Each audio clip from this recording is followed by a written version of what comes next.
गुरुदेवो महेश्वरा गुरु साक्षात् परब्रह्म तस्मै श्री गुरुवे नमः। अखंड मंडलाकारं व्याप्तेन चराचरं तत्पदं दर्शितं देवं तं नमामि गुरुदेव। बोल गुरु भगवान की जय। ओम गजाननं भूतगणादिसेवितं कपेत्तजम्बूफलचारुभक्षणम् उमासुतं शोकविनाशकारिकं नमामि विघ्नेश्वरपादपङ्कजं। बोलो गणपति गजानन भगवान की जय। सर्वमंगल मंगल्ये शिवे सर्वार्थिसाधिके शरण्ये त्र्यंबके गौरी नारायणी नमस्तुते। शरणागत दीनार्थ परित्राणपरायणे सर्वशास्त्र हरे देवी नारायणी नमस्तुते। गुरुम्बा मैया की जय, जगदम्बा मैया की जय।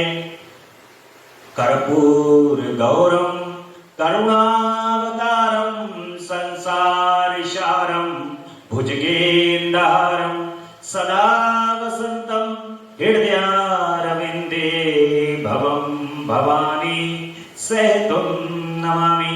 ओम नमः शिवाय, ओम नमः शिवाय, ओम नमः शिवाय। भगवान श्री गुरुदेव की असीम अनुकंपा से,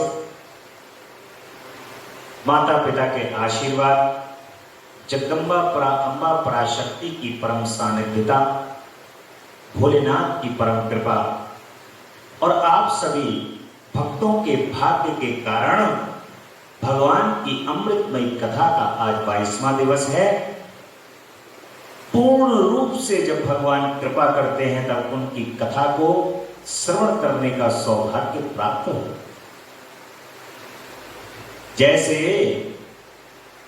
परीक्षा होती है, उस परीक्षा के अंदर अभ्यर्थी चयनित होते हैं कि भाई 5 लाख लोग इस परीक्षा के अंदर बैठे या 20 लाख लोग इस परीक्षा के अंदर बैठे और चयन कितने का होना है?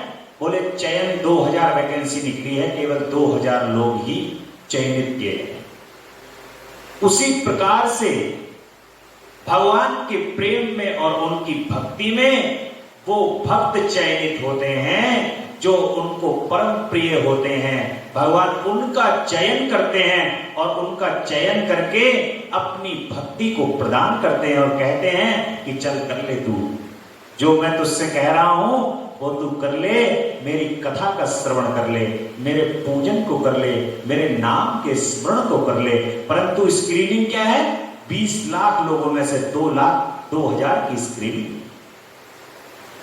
आप परम सौभाग्यशाली अपने आप को समझिए कि भगवत नाम का स्मरण आपके कानों में पहुंच रहा है, भगवत नाम को लेने का सौभाग्य आपको प्राप्त हो रहा है। इतने करोड़ों लोगों में भी आप उस सौभाग्य के पात्र हैं। ये आपको प्रभु के श्री चरण कमल में बारंबार नमस्कार करके कहना चाहिए।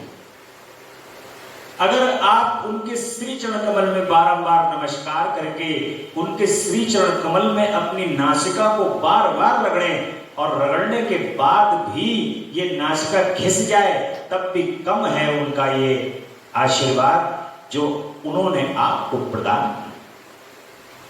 क्योंकि प्रभु ने जो कृपा की है, वो जो आपको पात्र बनाया है, क्या आप सोचिए क्या उस पात्र को ग्रहण करने के आप पात्र हैं? जो पात्र आपको ग्रहण कराया गया है, क्या आप उसको ग्रहण करने के पात्र हैं? तो अंदर से आवाज आएगी कि नहीं, मैं ऐसा पात्र नहीं हूं कि जो जिसके लिए मुझे प्रभु ने चयनित किया है, मैं वैसा पात्र नहीं।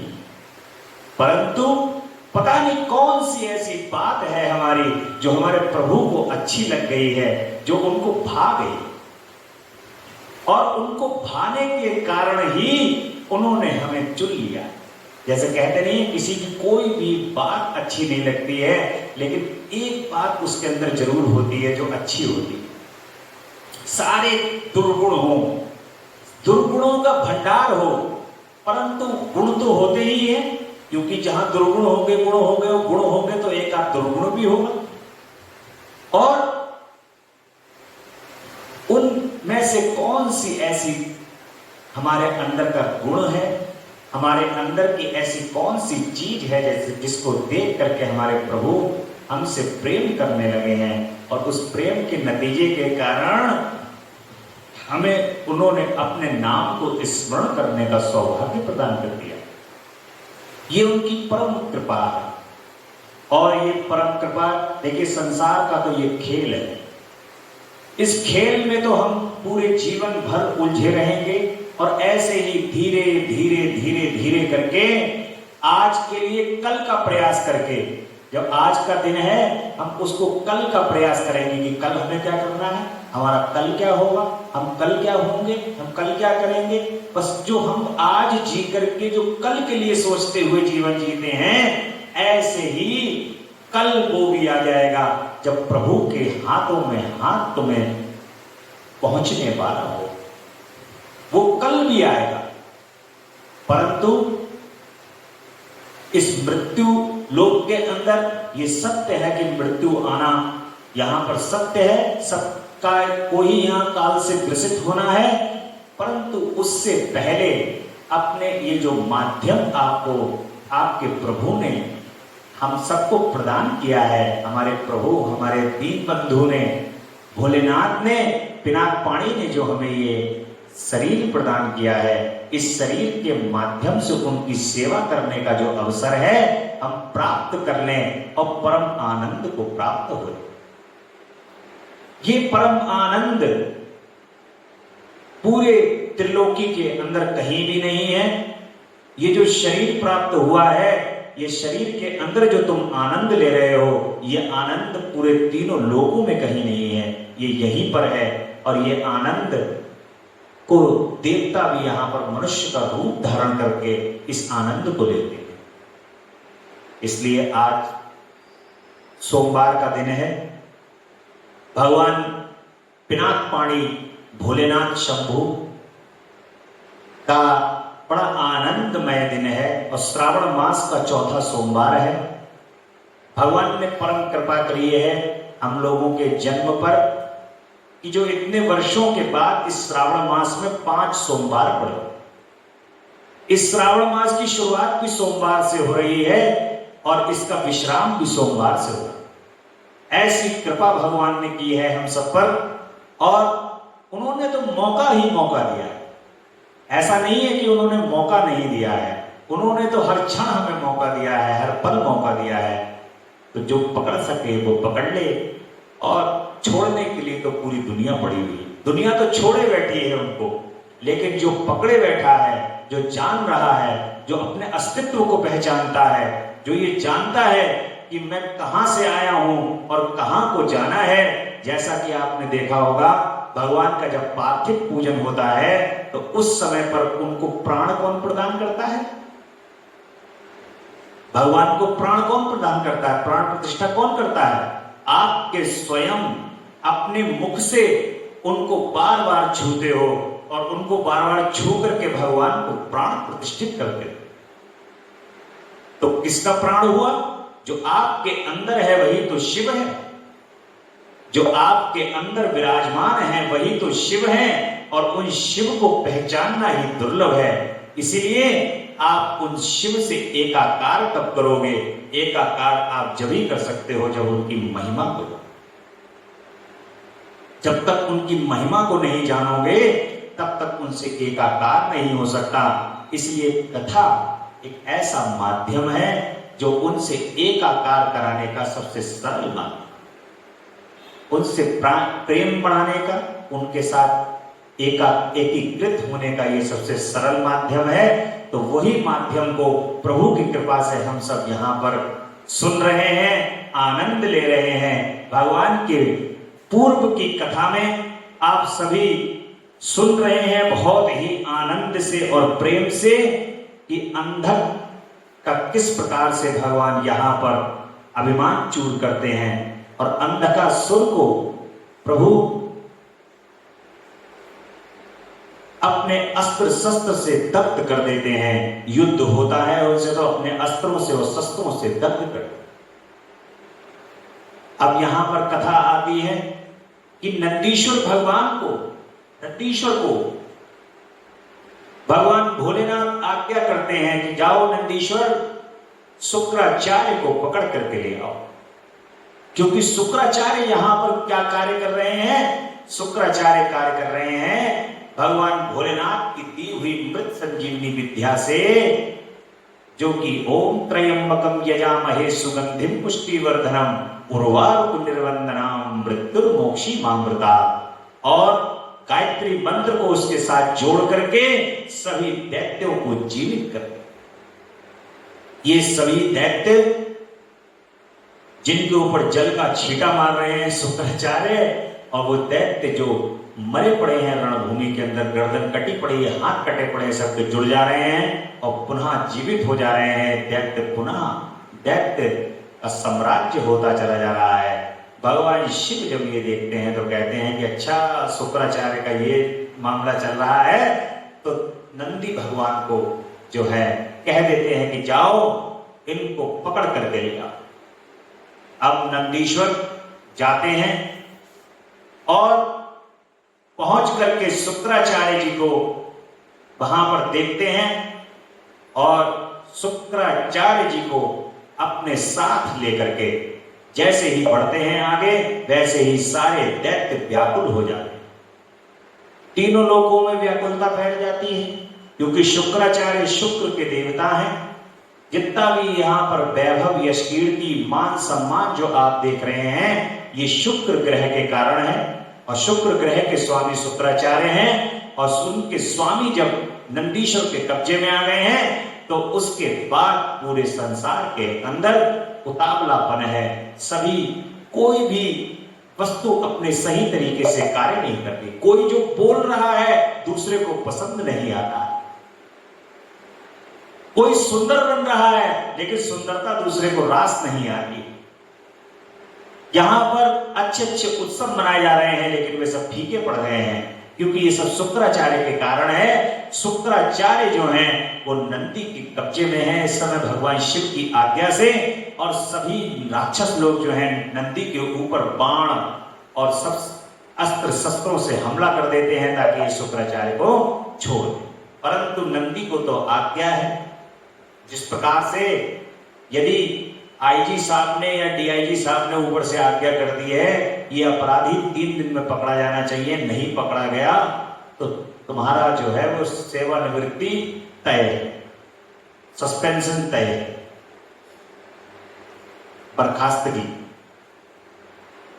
और पुलिस जो है वो एड़ी चोटी का जोर लगा करके उस अपराधी को पकड़ के सलाखों को पीछे डाल देती है। ऐसे ही नंदी महाराज जो है वो अपनी प्रभु की आज्ञा को पाकर के उनको छोड़ नहीं रहे हैं, और सीधे जाकर के कैलाश पर्वत पर भगवान शिव के सामने प्रस्तुत। भगवान शंकर जैसे ही शुक्राचार्य को देखते हैं, और शुक्राचार्य इससे पहले उनके सामने कुछ कहें, भगवान ने उनको अपने मुंह में रख दी। शुक्राचार्य मुंह के रास्ते से भगवान के उदर में प्रवेश कर जाते हैं, और जब भगवान के उदर में प्रवेश करते हैं तो वो स्थान ढूंढ रहे हैं, मैं कहां से निकलूं, कहां से मैं निकलूं। और जब वो 100 वर्ष तक लगातार भगवान के उदर में ही घूमते रहे हैं, वहां पर उन्होंने भगवान विष्णु के दर्शन किए हैं, ब्रह्मा जी के दर्शन किए, लक्ष्मी जी के दर्शन किए, और तीनों लोक, तीनों ब्रह्मांडों के दर्शन उन्होंने कर लिए। ये जो ब्रह्मांड है, ये ब्रह्मांड के अंदर सभी देवी देवताओं के भगवान दर्शन कर रहे हैं शुक्राचार्य जी। और जब शुक्राचार्य जी दर्शन कर रहे हैं तो यही कारण है जो आप कारण देख रहे हो, कि भगवान ने जब हलाहल विष पिया है तो उसको अपने कंठ में धारण कर दिया। जब भगवान ने विष पिया है, समुद्र मंथन में अमृत भी निकला है और विष भी निकला है। जब विष निकला है तो भगवान ने उसको धारण किया। भगवान भोलेनाथ कह रहे हैं कि अमृत तो सबके लिए है, देवता लोग तुम ले लो, लेकिन विष लाओ मुझे। जो विष पीने की क्षमता है वही शिव है। जो विष पीने की क्षमता रखे उसी को शिव कहते हैं। और संसार के अंदर कोई कितनी भी अनर्गल बात कह ले, कितना भी आपसे गलत कह दे, कुछ भी कहे, अपने कानों के माध्यम से उस विष को उसी समय पी जाओ। और अगर तुम उस विष को पीने की क्षमता रखते हो तो तुम शिव हो, शिव के तत्व हो। क्योंकि ये जो विष पीने की क्षमता है ये हर एक के अंदर नहीं। और इसलिए भगवान शिव देवताओं में सबसे महादेव कहलाते हैं। उनके अंदर विष पीने की क्षमता है, यानी कि संसार की सभी उल्टी सीधी बातों को सुन करके, संसार के अंदर सभी विष युक्त बातों को सुनकर के भी जो उत्तेजित नहीं होगा, जो यहां पर अपने अंदर धारण कर लेगा उन बातों को बस केवल, और उन बातों से उसका कोई मतलब नहीं रहेगा, वही इस संसार के अंदर महान है, वही सबसे पूजनीय है, वही सबसे महान है। और जो विष पीने की क्षमता नहीं रखता, सदैव अमृत पीने की ही क्षमता रखता है, वो देवता है। और भगवान शिव इसीलिए महादेव कहे, सभी देवों के देव हैं, वो महादेव हैं, क्योंकि उनमें विष पीने की क्षमता है। और जब विष उन्होंने क्यों नहीं पिया? विष उन्होंने इसलिए नहीं पिया कि यदि वो विष कंठ से निकल करके यदि वो हृदय में प्रवेश करता तो वो विष वहां पर उनके प्रभु श्री राम हैं, भक्त हैं, भक्त बैठे हैं, उनके करोड़ों और वो भक्त हैं, सभी भक्त उनके उस विष के आघात से समाप्त हो जाते। और उदर में अगर यदि वो विष रखते तो उदर में तीनों लोक समाप्त हो जाते। जो तीनों लोकों का भगवान ने विस्तार कर रखा है वो तीनों लोक समाप्त हो जाते। इसलिए जगदम्बा ने देखा कि भगवान ने विष का पान कर लिया है तो उन्होंने भगवान के गले पर हाथ लगा दिया है। जब उन्होंने हाथ लगाया है माने तो वो विष वहीं के वहीं रुक गया, उस स्थान पे ही रुक गया। और शुक्राचार्य जी अंदर घूम रहे हैं, आनंद ले रहे हैं, देख रहे हैं कि चारों तरफ से, और बाहर आने का स्थान देख रहे हैं। अब उनको बाहर आने का स्थान प्राप्त हुआ है, भगवान शिव के लिंग के माध्यम से बाहर आए हैं। और भगवान शिव के लिंग के रास्ते से जब वो बाहर आए तो उन्होंने कहा कि ये तो मेरा पुत्र, और चूंकि ये इस रास्ते से बाहर आए हैं, यहां से शुक्र का रास्ता है ये, तो आज से इनका नाम शुक्राचार्य रखा जाता है। और शुक्राचार्य जैसे ही भगवान के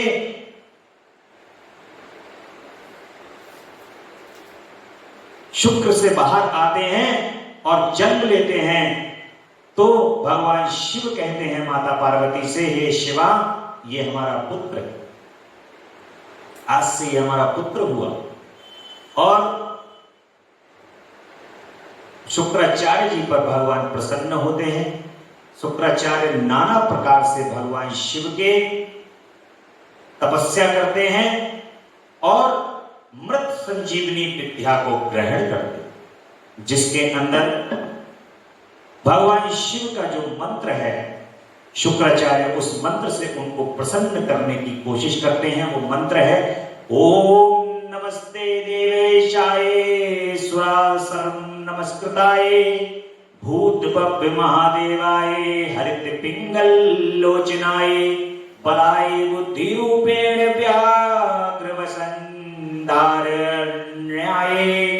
त्रिलोक प्रभे ईश्वराय हराय हरि नेत्राय युगांतर कराणालाय गणेशाय लोकपालाय महाभुजाय महाहस्ताय शूलिने महादृष्टिने कालाय महेश्वराय अभ्याय कालरूपिणे नीलग्रीवाय महोदराय गणाध्यक्ष सर्वात्मने सर्वभावनाय सर्वगाय मृत्युहन्ते पारित्र सुव्रताय ब्रह्मचारिणे वेदांगनाय तपोवंताय पशुपते व्यांग शूलपाणे मृगकेतवे हरे जटिने से शिखंडीने लकुटीने महायश्ये भूतेश्वराय महावासिने वीणा वीणा पण बड़ा तले अमराए दर्शनीय बाल सूर्य निभाए शमशान निवासिने भगवते उमापते आरिंदमाए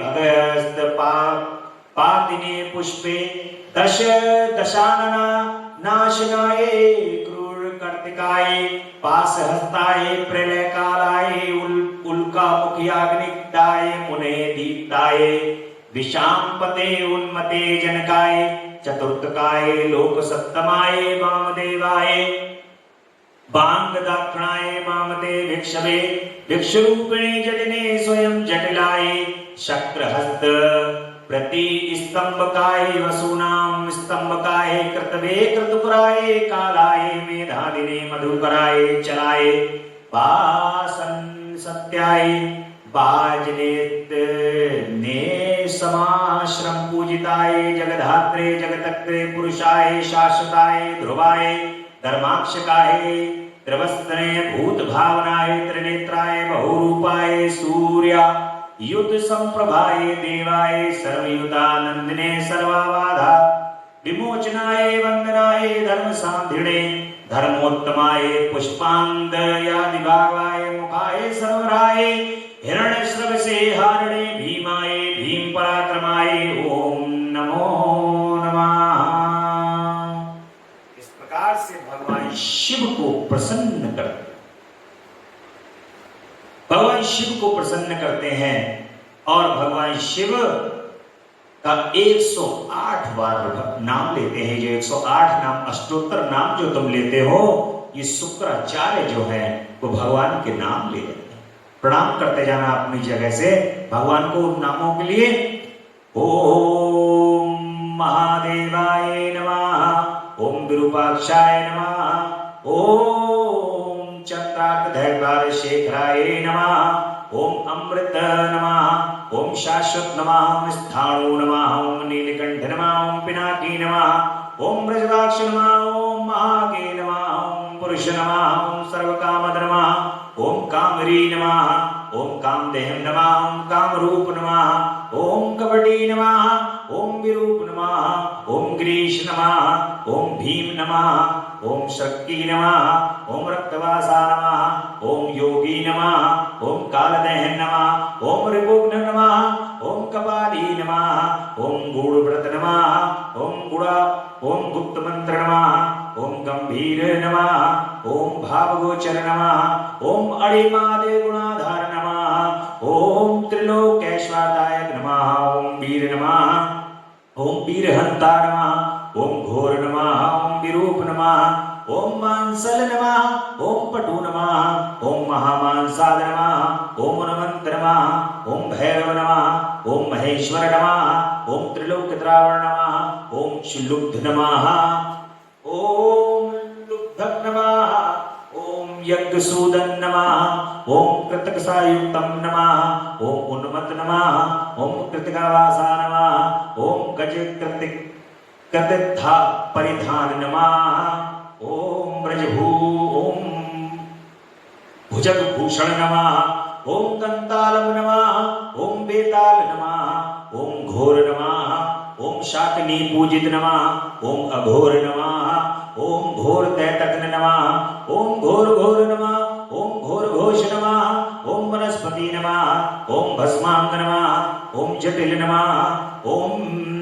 भेरुषंड शत सेवित नमः, ओम भूतेश्वर नमः, ओम भूतनाथ नमः, ओम पंचभूताश्रित नमः, ओम खग नमः, ओम क्रोधित नमः, ओम निष्ठुर नमः, ओम चंड नमः, ओम चंडीस नमः, ओम चंडिका प्रिय नमः, ओम चंदांडुन नमः, ओम गुरुत्मान नमः, ओम नित्रीश नमः, ओम शव भोजन नमः, ओम लेलिहान नमः, ओम महारौद्र नमः, ओम मृत्यु नमः, ओम मृत्युगोचर नमः, ओम मृत्यु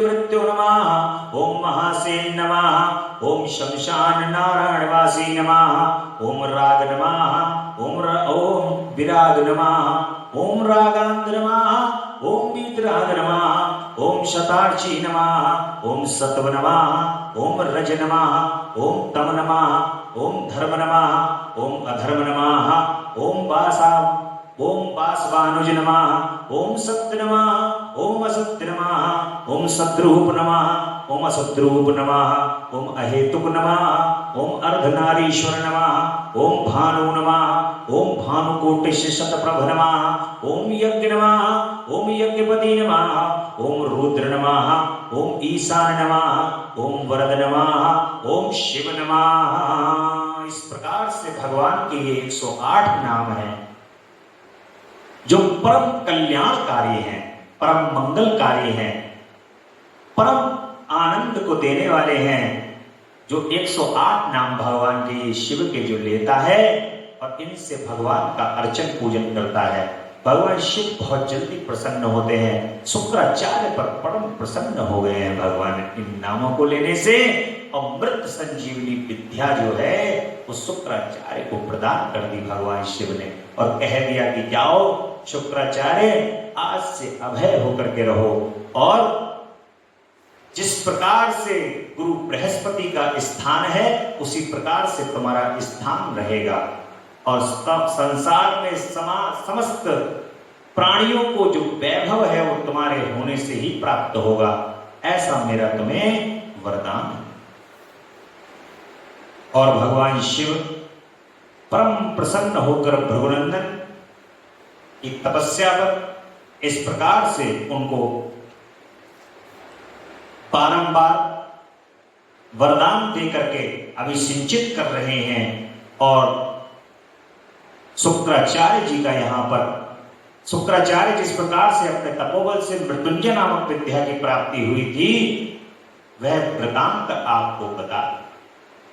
और ये जो मृत्युंजय की जो वृतांत है, जो आपने अभी भगवान के नाम को सुना और मंत्र को सुना, भगवान के बड़ा अद्भुत है। शुक्राचार्य जी का स्मरण करके जो लोग भगवान के ये मंत्र का उच्चारण करते हैं, मृत संजीवनी विद्या है, तो तमाम रोगों का नाश शरीर से हो जाता है, रोग कोई नहीं लगता।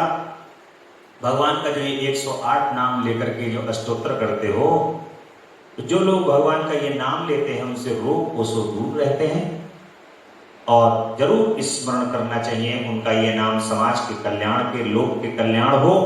ऐसी प्रभु जो ये तमाम तरीके की महामारी, बीमारियां, तमाम तरीके के रोग से जो ग्रसित मनुष्य हैं, प्रभु आपके श्री चरण कमल में ये प्रार्थना है कि प्रभु ये दरिद्रता से ये सभी मनुष्य मुक्त हो जाएं और ये दरिद्रता इनके पास ना आए। जो ये परेशान रहते हैं इन सब चीजों को लेकर के, ये सारी परेशानी आपकी कृपा से दूर हो और परम मंगल और परम आनंद समस्त संसार के प्राणियों में हो। अब भगवान की कथा जो है यहां से बाणासुर की तपस्या से प्रारंभ हो रही है। बाणासुर जो है ये कौन है? प्रहलाद, आपने प्रहलाद की कथा सुनी होगी। परमात्मा शंभु की उस कथा को जिसमें उन्होंने प्रसन्न होकर बाणासुर को गणनायक बनाया था। अपना गण तो भगवान शिव प्रसन्न हो जाते हैं तो बड़ी आसानी से बना लेते हैं, क्योंकि वो जाने नहीं देते किसी को। गण समझते हो क्या है? गण का मतलब है अपने पास रहो। जो गण होगा वो पास रहेगा। भगवान शिव का गण होगा उनकी सेवा में लगा रहेगा। इसलिए जो भगवान के भक्त होते हैं उनके गण और प्रसन्न होकर बाणासुर को गणनायक बनाया था। आदर पूर्वक इसको श्रवण करो। इसी प्रसंग से महाप्रभु शंकर का वह सुंदर चरित्र भी आएगा जिसमें उन्होंने बाणासुर पर अनुग्रह करके श्री कृष्ण के साथ संग्राम किया था। भगवान ने बाणासुर का उद्धार करने के लिए, अब कथा क्या है कथा ये लीला है भगवान शिव की और भगवान श्री कृष्ण की संयुक्त रूप में। इसको बहुत ध्यान से सुनो, क्योंकि दूर से जो व्यक्ति इस कथा को सुनता है, श्रवण करता है, वो सोचता है कि अरे भगवान श्री कृष्ण के साथ भगवान शंकर का युद्ध हुआ। ये मन के अंदर शंकाएं वो पाल लेता है, लेकिन कृष्ण भी भगवान शिव के स्वरूप ही हैं। जैसा मैं बता चुका हूं आपको, जो कृष्ण है वही शिव है और शिव है वही कृष्ण है। अन्यत्र अन्य कोई नहीं है। अपने दिमाग को जो है वो किसी भी तरीके से अपनी बुद्धि को उस जगह पर, उस स्थान पर मत लेकर के जाना जहां पर माया प्रारंभ हो। माया घेर लेगी जैसे ही बुद्धि को अपनी लगाओगे। व्यास जी कहते हैं कि दक्ष प्रजापति की 13 कन्याएं हैं जो कश्यप मुनि की पत्नियां थी। वे तो सब की सब पतिव्रता तथा सुशीला थी। उनमें दिति सबसे बड़ी थी, जिसके लड़के दैत्य कहलाते थे और अन्य पत्नियां भी चराचर सहित समस्त प्राणी पुत्र रूप में उत्पन्न हुए। ज्येष्ठ पत्नी दिति के गर्भ से सर्वप्रथम महाबली पुत्र पैदा हुए। उनमें हिरण्यकश्यप ज्येष्ठ था और उसके छोटे भाई का नाम हिरण्याक्ष था। और हिरण्यकशिपु के 4 पुत्र हुए। उनमें दैत्य श्रेष्ठों का क्रमशः हिरात, अनुराग, सुरहात और प्रहलाद। इनमें उनका नाश करने के लिए कोई भी दैत्य समर्थ न हो सका। प्रहलाद के पुत्र विरोचन हुए। वह दानियों में सर्वश्रेष्ठ थे, क्योंकि प्रहलाद जो थे वो भक्त थे भगवान के, और इनके जो पुत्र उत्पन्न हुए वो विरोचन थे, वो दानियों में सर्वश्रेष्ठ हुए। और विप्र रूप से याचना करने वाले इंद्र को अपना सिर ही दे डाला उन्होंने, विरोचन ने। उनके पुत्र बलि हुए और ये महादानी और शिव भक्त थे। इसने वामन रूपधारी भगवान विष्णु को सारी पृथ्वी दान कर दी। और बलि का औरस पुत्र बाण हुआ। वह शिव भक्त, मानी, उदार, बुद्धिमान, सत्य प्रतिज्ञ और सहस्त्रों दान करने वाला था। उसके राज्य में केवल देवता ही अप्रसन्न थे, बाकी सारी प्रजा प्रसन्न थी। बाणासुर इतना बलवान था। और ऐसे ही बाणासुर ने भगवान को प्रसन्न करके तमाम उसने बल को प्राप्त कर रखा था। उसकी करोड़ों करोड़ों भुजाएं थी। उन करोड़ों भुजाओं से वो बाणासुर जो था परेशान हो गया। जब उसने देखा कि उसके बराबर कोई बलशाली इस संसार के अंदर है नहीं, अपने हाथों से ही पर्वतों को पीस डालता था। बड़े बड़े योगियों, बड़े बड़े योद्धाओं को अपने हाथ से ऐसी मसल देता था। इतनी उसकी भुजाओं में ताकत थी। और मनाया कैसे था उसने भगवान को? अपने करोड़ों हाथों से ताली बजा करके भगवान को मनाता था। इसलिए भगवान शिव ताली बजा के भी प्रसन्न हो। जब कभी भी आपको भगवान के नाम का संकीर्तन करना हो तो ये ताली बजाओ, तो ताली बजाने से भगवान शिव प्रसन्न हो। ये ताली का सुर जो है वो कौन लेके आया? बाणासुर लेकर के।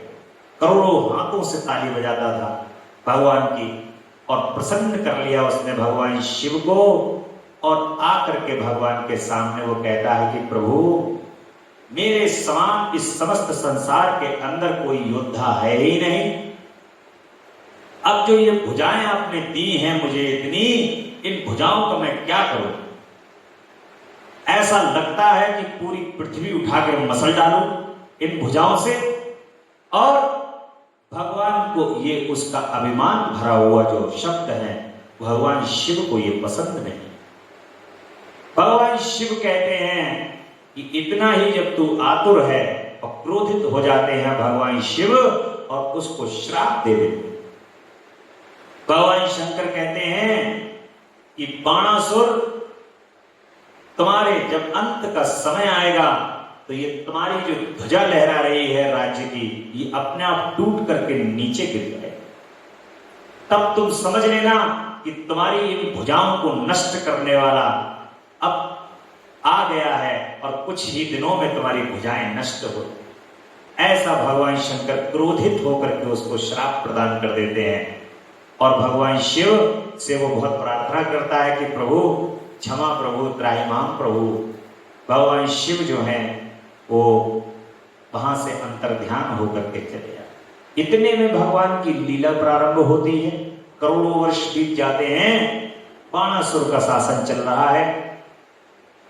और एक दिन उसने देखा कि मेरे राज्य में जो ध्वजा है, मेरे उस पे महल में, वो महल की ध्वजा अपने आप टूट करके गिरी। अब तो वो बड़ा प्रसन्न कि अब मेरी कोई भुजाओं को काटने वाला कोई ऐसा योद्धा आने वाला है जिससे मैं उससे युद्ध करूंगा। और ऐसा कोई योद्धा तो पैदा हुआ इस संसार के अंदर जिससे मैं युद्ध करूंगा। भगवान की लीला है, भगवान श्री कृष्ण और भगवान शिव की संयुक्त रूप से ये लीला है। प्रद्युम्न के पुत्र हैं अनिरुद्ध। अनिरुद्ध भगवान श्री कृष्ण के पौत्र हैं। और उषा एक स्वप्न देख रही है, बाणासुर की पुत्री है, एक स्वप्न देख रही हैं। स्वप्न के अंदर उन्होंने प्रद्युम्न को देखा, अनिरुद्ध को देखा। अनिरुद्ध को देख करके उन्होंने ये देखा कि मैं अनिरुद्ध के साथ संयुक्त हो रही हूं और उनसे मेरा विवाह हो रहा है। इस प्रकार से उन्होंने स्वप्न में देख करके समस्त अपने मन के अंदर इतनी व्याकुल हुई कि उन्होंने कहा कि ऐसा जो मैंने स्वप्न देखा है, उनकी सखी थी चित्रा, उस चित्रा को से कहा कि चित्रा, मैंने इस प्रकार से स्वप्न देखा और मैं वो बड़ा ऐसा सुंदर मुख वाला जो मैंने पुरुष देखा है, मैं उससे ही विवाह करूंगी, उससे मैं मिलना चाहता। अब चित्रा कहती है कि नहीं, ये तो स्वप्न था, स्वप्न देख करके तुमने जो देखा ये सत्य नहीं होता है। बहुत समझाती हैं। जब वो कहती हैं कि अगर वो मुझे नहीं मिला तो मैं अपने प्राण दे दूं, इस प्रकार से जब वो कहती हैं तो चित्रा जो है वो निपुण है किसी के कहने पर उसके मनोभाव को देख करके चित्र बनाने। तो नाना प्रकार से संसार में सभी के चित्र बना करके दिखाती हैं, सभी देवी देवताओं के, इंद्र के, सबके कहते हैं ये थे, ये थे। तो उषा कहती है लगा ये नहीं थे। अंत में वो भगवान श्री कृष्ण का बनाती हैं, उसके बाद वो प्रद्युम्न का बनाती हैं और प्रद्युम्न के बाद जैसे ही वो अनिरुद्ध का बनाती हैं वो कहती हैं कि हाँ यही। और जब अनिरुद्ध का चित्र बना देती हैं तब वो चित्रा से कहती हैं कि चित्रा, तुम इसको कैसे भी लेकर के मेरे पास आओ। चित्रा जो है मन की गति से चलने वाली है और योगिनी है। अनिरुद्ध के महल में जाकर के चारपाई सहित अनिरुद्ध को उठा करके उषा के महल में ले गया और वहां पहुंच करके अनिरुद्ध उषा के महल के अंदर जब होते हैं तो कई दिनों तक वो उषा के महल में ही रहते हैं। इतने में कोई सैनिक जो है बाणासुर से जाकर के कह देता है कि प्रभु, मुझे तो ऐसा प्रतीत हो रहा है कि इंद्र ने यहां वेश बदल करके आकर के आपकी पुत्री के साथ कुछ गलत करने का चेष्टा की। बाणासुर जब ये बात सुनता है तो वो वहां पर आकर के अनिरुद्ध को गिरफ्तार कर ले। अनिरुद्ध के साथ घोर युद्ध होता है। बड़े बलशाली हैं अनिरुद्ध भी, और घोर युद्ध होता है। जब घोर युद्ध होता है तो उनको बांध देते हैं अनिरुद्ध को, और बांध करके कुएं में डाल देते हैं। अब भगवान श्री कृष्ण को जब पता चलता है कि इस प्रकार से अनिरुद्ध गायब है महल में से, तो भगवान श्री कृष्ण सेना के साथ, प्रद्युम्न के साथ आकर के वहां पर आक्रमण कर देते हैं। और आक्रमण करने के बाद बाणासुर से बहुत भयंकर युद्ध होता है। बहुत ही भयंकर, ऐसा भयंकर युद्ध होता है जो एक काल तक चलता रहा वो युद्ध। भगवान की प्रार्थना बाणासुर करते हैं और भगवान शिव की प्रार्थना करते हैं। तो जब भगवान तो भक्त वत्सल हैं, भगवान शिव की जब प्रार्थना करते हैं तो भगवान शिव भक्त वत्सलता के कारण भगवान श्री कृष्ण के आगे युद्ध लड़ने के लिए उद्यत हुए और भगवान श्री कृष्ण से कहते हैं कि जो आप हो वही मैं हूं, क्योंकि ये लीला का एक भाग है, मुझे आपकी ये लीला रचवानी है और आपको और मुझे मिलकर के इस लीला को करना है। तो आप मुझे इस प्रकार की शक्ति का प्रयोग करो जिस शक्ति के प्रयोग करने से मैं यहां से अंतर ध्यान हो जाऊं, जिससे मेरे भक्त मेरे सामने उसका अपमान ना हो। इस प्रकार से भगवान श्री कृष्ण से भगवान शिव कहते हैं, भगवान श्री कृष्ण वैसा ही करते हैं जैसा भगवान शंकर कह के जाते हैं और भगवान शिव अंतर ध्यान हो जाते हैं। बाणासुर की सारी भुजाएं काट करके भगवान श्री कृष्ण केवल 4 भुजाएं रह जाती हैं उसकी और 4 भुजाओं से बड़ा संतुष्ट हो जाता है। यहां पर जब वो परास्त होता है तो अनिरुद्ध और भगवान श्री कृष्ण का यहाँ पर मिलन होता है और दोनों मिलन होकर के अनिरुद्ध की और उषा का विवाह हो जाता है। बड़े सुखपूर्वक भगवान श्री कृष्ण उषा को और अनिरुद्ध को घर लेकर के पहुंच जाते। अब भगवान श्री कृष्ण की ये जो लीला है, जहां पर उन्होंने भुजाओं को काट दिया है और बाणासुर जो है वो तांडव नृत्य करके भगवान शिव को प्रसन्न करता है। उसके बाद भगवान बाणासुर प्रसन्न करने का उसका एक तरीका ताली बजाना था। अब भुजाएं तो चली गई तो तांडव करता है, भगवान को तांडव करके प्रसन्न करता है और तांडव करके जब वो प्रसन्न करता है तो भगवान उस पर प्रसन्न हो जाते हैं और प्रसन्न होकर के भगवान कहते हैं कि बाणासुर, अब जो ये आप बाण लिंग की जो पूजा करते हैं, इस बाण लिंग की पूजा करने का कारण ये है कि भगवान उस पर प्रसन्न हुए हैं और प्रसन्न होकर के एक तो पहले उन्होंने भगवान श्री कृष्ण पर उस पर चक्र चलाने जा रहे हैं तो भगवान शिव ने चक्र चलाने से भगवान श्री कृष्ण को रोक दिया है और कहा है कि ये मेरा भक्त है और अगर मेरे भक्त पर आपका चक्र चल जाएगा तो मेरी भक्त की जो वत्सलता है, भक्त वत्सलता है, वो समाप्त हो जाएगी। ऐसा जो है वो आप कदापि ना करो। तो भगवान श्री कृष्ण तुरंत ही अपने चक्र को वापस ले लेते हैं और बाणासुर का गर्दन नहीं काटते, बाणासुर को स्थान प्रदान कर देते हैं भगवान। बाणासुर मध्य प्रदेश में नर्मदा नदी है। नर्मदा नदी में बाण के समान बाण लिंग जिसको बोलते हैं, भगवान वरदान प्रदान कर देते हैं कि जो इसमें से बाण लिंग होगा वो बाण लिंग स्वतः ही सुप्रतिष्ठित होगा, प्रतिष्ठा स्वयं होगी उसकी और जो उस पर जल चढ़ाएगा, दूध चढ़ाएगा, बेलपत्री चढ़ाएगा, पंचामृत चढ़ाएगा, उसका सीधा सीधा फल उसको प्राप्त होगा। भगवान ऐसा वरदान प्रदान कर देते हैं और बाणासुर को भी अपनी पूजा में स्थान प्रदान कर देते हैं। ऐसे तो भगवान जो हैं हमारे शंभु हैं, भोलेनाथ हैं, उनकी कृपा है। अब भगवान गजासुर की तपस्या, अगला जो भगवान तार रहे हैं वो गजासुर को तार रहे हैं। भगवान शिव द्वारा उसका वध हो जाता है, उसकी प्रार्थना से उसका चर्म धारण करना और कृतिका वासा नाम से विख्यात होना और कृतिका वासेश्वर लिंग की स्थापना करना, भगवान उसको भी अपना नाम प्रदान कर देते हैं।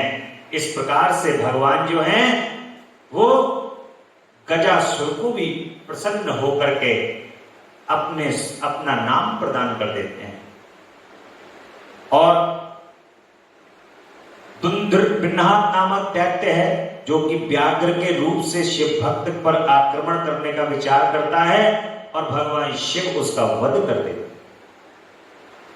एक ब्राह्मण थे, ब्राह्मण के ऊपर ये व्याघ्र जब हमला करता है तो भगवान शिव प्रकट हो जाते हैं और प्रकट होकर के उसका वध कर देते हैं, क्योंकि भगवान तो भक्त वत्सल है।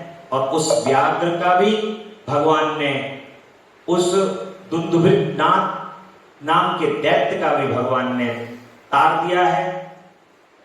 विदल और उत्तल को भी भगवान ने, जो कि माता पार्वती पर मोहित हो गए हैं और पार्वती को कंदुक प्रहार द्वारा उनको, माता पार्वती ने कंदुक प्रहार द्वारा उनको मार दिया है, विदल और उत्पल को। इस प्रकार विदल और उत्पल का भी कुंदुकेश्वर की स्थापना की है। और कुंदुकेश्वर ज्योतिर्लिंग जो है, कुंदुकेश्वर लिंग जो है, वो स्थापित हो जाते हैं। क्या है कुंदुकेश्वर, इनकी कथा सुनना अति आवश्यक है। जिस प्रकार परमेश्वर शिव ने संकेत से दैत्य को लक्ष्य बनाकर अपनी प्रिया द्वारा उसका वध कराया था, उसके उस चरित्र को तुम परम प्रयोग पूर्वक श्रवण करो। विदल और उत्पल नामक दो महादैत्य थे और उन्होंने ब्रह्मा जी से किसी पुरुष के हाथ से न मरने का वर प्राप्त करके सब देवताओं को जीत लिया। तब देवताओं ने ब्रह्मा जी के पास जाकर अपना दुख सुनाया। उनकी कष्ट कहानी सुनकर ब्रह्मा जी ने उनसे कहा कि तुम लोग शिव सहित शिव का आदर पूर्वक स्मरण करके धैर्य धारण करो। वे दोनों दैत्य निश्चय ही देवी के हाथों मारे जाएंगे और शिवा सहित शिव परमेश्वर कल्याण करता और भक्त वत्सल है, वे शीघ्र ही तुम लोगों का कल्याण करें। सनत कुमार जी कहते हैं कि देवों से यूं कहकर ब्रह्मा जी शिव का स्मरण करते हुए मौन हो जाते हैं। तब देवगण भी आनंदित होकर अपने अपने धाम को लौट जाते हैं। एक समय नारद जी के द्वारा पार्वती के सौंदर्य की प्रशंसा सुनकर वे दोनों दैत्य उनका अपहरण करने की बात सोचते। ये पिकल और उत्तल जगदम्बा अम्बा पराशक्ति के अपहरण करने की बात सोचने लगे, जो समस्त संसार को संचालित करती हैं।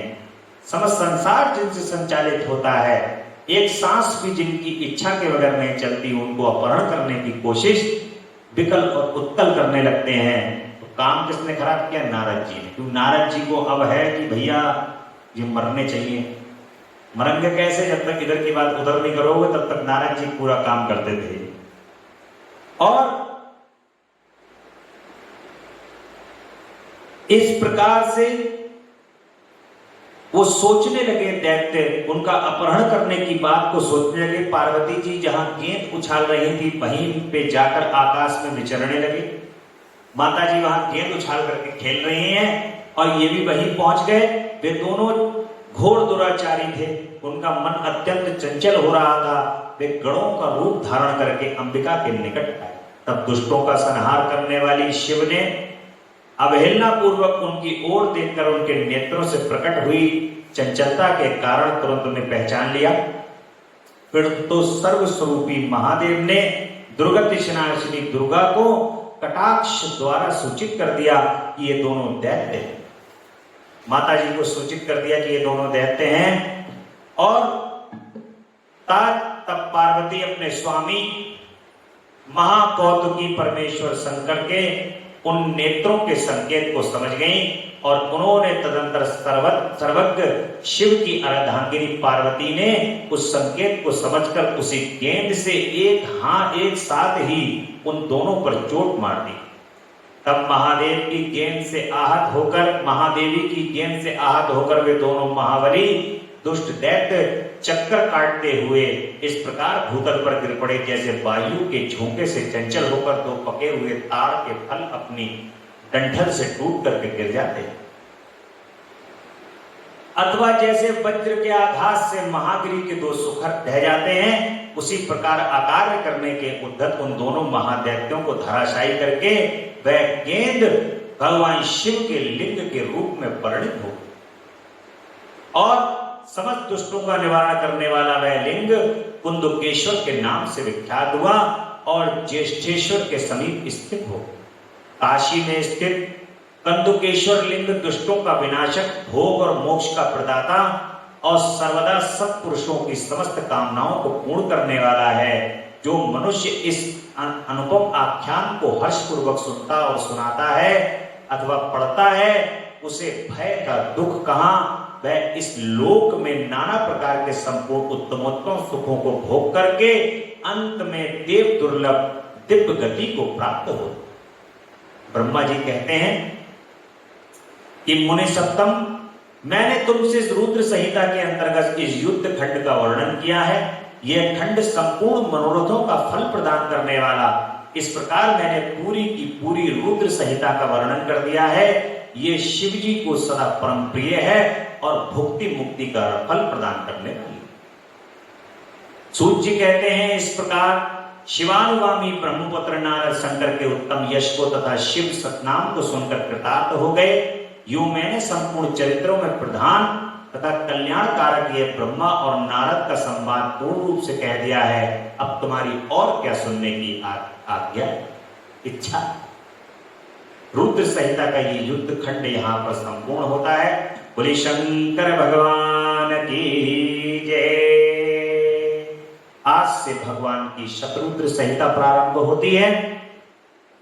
यहां पर भगवान शिव के सदोजात वामदेव, तत्पुरुष, अघोर और ईशान नामक 5 अवतारों का वर्णन किया जाएगा। शतरुद्र संहिता के अंदर भगवान शिव ने ये 5 अवतार धारण किए हैं और अर्धनारीश्वर का भगवान ने किस प्रकार से रूप को धारण किया है उसका सविस्तार वर्णन किया जाएगा। ऐश्वर्यशाली मुनि, अब तुम महेश्वर के उन श्रेष्ठ अवतारों का वर्णन श्रवण करो जो लोक में सबके संपूर्ण कार्यों को पूर्ण करने वाले और सुखदाता है। ये जगत कुल परमेश्वर शंभु की 8 मूर्तियों का स्वरूप ही है। जैसे सूत में मणियां पुरोई रहती हैं, उसी तरह यह विश्व उन अष्ट मूर्तियों में व्याप्त होकर के स्थित है। अब देखो ये अष्ट मूर्ति हैं भगवान की। अभी तक आपने 108 नाम भगवान के स्मरण किए हैं, लेकिन वो 108 अगर तुम्हें ध्यान ना हो तो ये 8 नाम भगवान के हमेशा याद रखो। भगवान शिव के ये 8 नाम हैं, चाहे कहीं भी तुम हो और ये नाम 8 उनके ले लेना, भगवान शंकर अति शीघ्र कृपा करें। ये नाम है शर्व, भव, रुद्र, उग्र, भीम, पशुपति, ईशान और महादेव। शिव जी के इन सर्व आदि अष्ट मूर्तियों द्वारा पृथ्वी, जल, अग्नि, वायु, आकाश, क्षेत्रज्ञ, सूर्य और चंद्रमा अधिष्ठित हैं। शास्त्र का ऐसा निश्चय है कि कल्याणकर्ता महेश्वर का विशंभरात्मक रूप ही चराचर विश्व को धारण किए हुए है। परमात्मा शिव का सलिलात्मक रूप जो समस्त जगत को जीवन प्रदान करने वाला है, उसको भव नाम से जाना जाता है। जो जगत के बाहर भीतर वर्तमान है और स्वयं ही विश्व का भरण पोषण करता है तथा स्पंदित होता है, उस उग्र रूपधारी प्रभु के उस रूप को उग्र सत्पुरुष उग्र कहते। महादेव जो सबको अवकाश देने वाला सर्वव्यापी आकाशात्मक रूप है, उसे भीम कहते हैं। वह भूत वृंद का भेदक है, जो रूप समस्त आत्माओं का अधिष्ठान, समस्त क्षेत्रों में निवास करने वाला और जीवों के भवपाश का छेदक है, उसे पशुपति समझना चाहिए। महेश्वर का संपूर्ण जगत को प्रकाशित करने वाला जो सूर्य नामक रूप है, उसे ईशान कहते हैं और वह भूलोक में भ्रमण करता है। अमृतमयी रश्मियों वाला जो चंद्रमा संपूर्ण विश्व को आह्लादित करता है, शिव का वह रूप महादेव नाम से पुकारा जाता है। आत्मा परमात्मा शिव का 8वां रूप है। यह मूर्ति अन्य मूर्तियों की व्यापिका है, इसलिए सारा विश्व शिवमय है। जिस प्रकार वृक्ष के मूल को सींचने से उसकी शाखाएं पुष्पित होती हैं, उसी तरह शिव का पूजन करने से शिव स्वरूप विश्व परिपुष्ट होता है।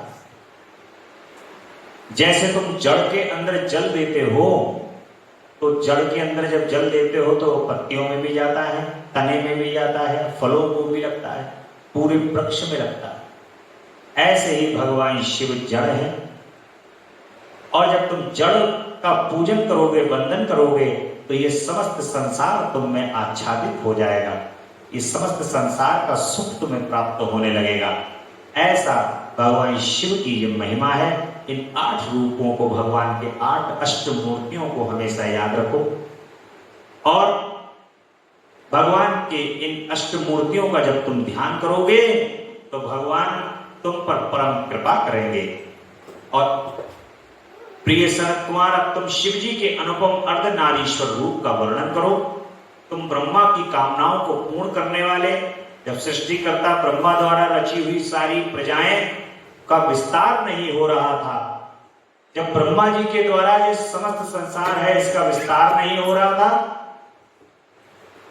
तब ब्रह्मा जी ने भगवान शिव के आगे प्रार्थना की है कि हे प्रभु, ये संसार तो जो है ये विस्तारित ही नहीं हो रहा। आपने मुझे सृष्टि को रचने की आज्ञा प्रदान की है, तो मुझे ये आज्ञा कैसे मैं इसका पालन करूं? क्योंकि इनकी आज्ञा से मेरे द्वारा जो सृष्टि में रच रहा हूं, ये सृष्टि जो है रची ही नहीं जा रही। तब भगवान शिव अर्धनारीश्वर के रूप में अब भगवान ब्रह्मा जी को सर्वप्रथम दर्शन देते हैं और कहते हैं कि ये शिवा और मैं दोनों एक ही हैं।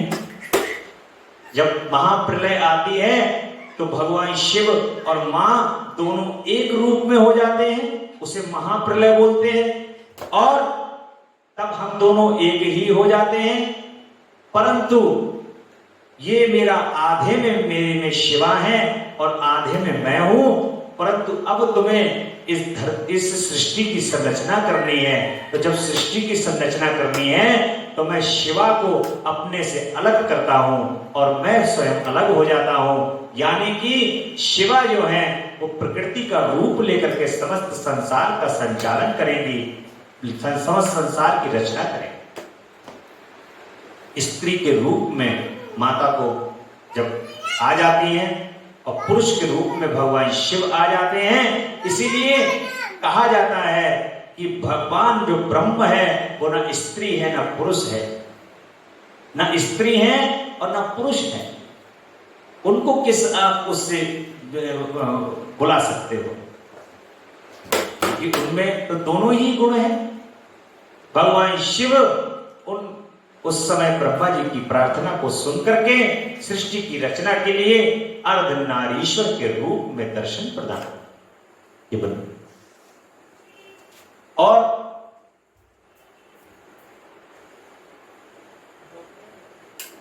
जब अर्धनारीश्वर के रूप में दर्शन प्रदान करते हैं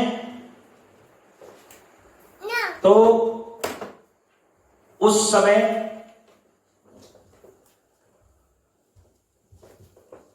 इस सृष्टि का संचालन होने लगता है। ब्रह्मा जी प्रसन्न हो जाते हैं और इस सृष्टि का संचालन प्रारंभ हो जाता है। शिवा जो है वो सृष्टि का संचालन करने लगती हैं। संपूर्ण संसार अपनी गति में चलने लगता है। ये जो भगवान का यहाँ पर अर्धनारीश्वर का अवतार है उसका वर्णन आपने सुना। बोले अर्धनारीश्वर भगवान की जय। और भगवान शिव के 10वें से लेकर के 28वें योगेश्वर अवतारों का भी वर्णन आता है शिव पुराण की कथा में। बड़ा ही भगवान ने यहाँ पर 10वें से लेकर के 28वें अवतार योगेश्वरों के अवतार लिए हैं, जो नाना प्रकार से उन्होंने लीलाएं की हैं। और इन योगेश्वरों के अवतार के बाद भगवान का नंदीश्वर अवतार का वर्णन आता है। नंदीश्वर का अवतार होता है। ये कथा हम आपको कल सुनाएंगे। परम आनंद से नंदीश्वर का अवतार करेंगे कल।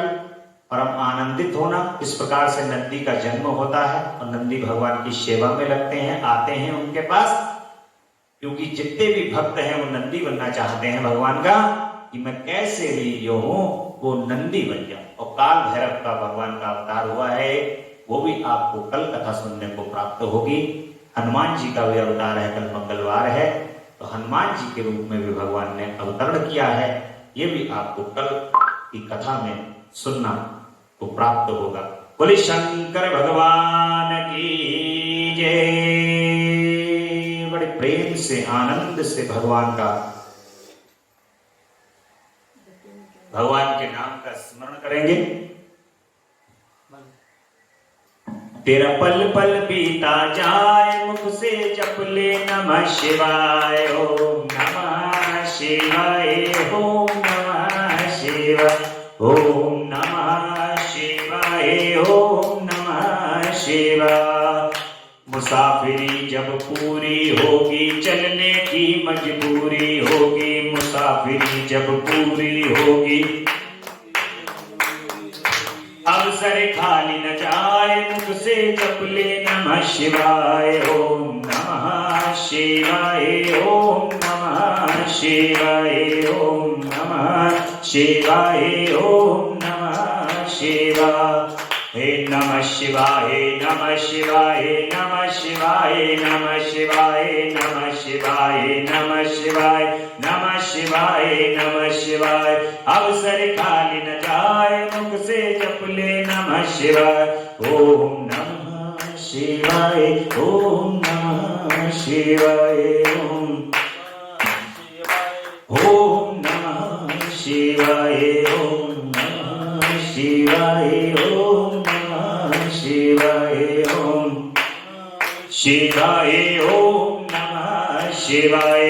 बोले हर हर महादेव, हर हर महादेव, हर हर हर महादेव। शिव शंभो कैलाशपति। बोले अम्बा मैया की जय, जगदम्बा मैया की जय। आप ये कथा पंडित राधारमन वेलफेयर ट्रस्ट की ओर से नित्य यूट्यूब के माध्यम से शिवम मिश्रा हैश भक्ति रस यूट्यूब चैनल पर लगातार सुन रहे हैं।